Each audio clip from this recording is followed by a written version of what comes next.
Canoeing is just one of the many water activities practised in the area near the River Itchen weir, but some people were not aware of the dangers lurking beneath the water. It was only when these two members of Southampton University Canoe Club became ill in mid-November they realised what had happened.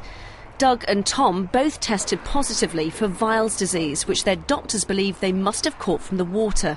It saw them both seriously ill in hospital. On a Sunday night I thought I just had a bad headache, and 48 hours later I was in an ambulance on the way to hospital with meningitis-like symptoms. I collapsed at university, got rushed to hospital, and was in hospital for 5 days. That affects a lot of fatigue. I'm still finding kind of waking up in the morning very difficult and kind of very early at night, especially for a student.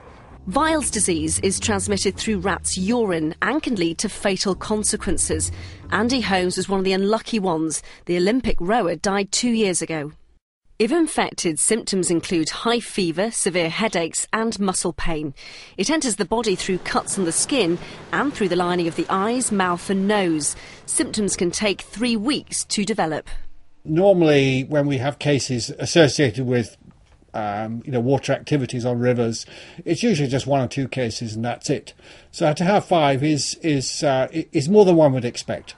No signs have been put along the river warning people of this potentially fatal disease because it's not public health policy to do so. The Health Protection Agency says the disease is still a notifiable disease, but since April 2010, GPs no longer have to notify public health officials. Instead, cases counted come from laboratories. Though this latest outbreak of Weil's is unlikely to put these canoeists off their stroke, they're taking extra precautions, such as covering cuts and washing after paddling.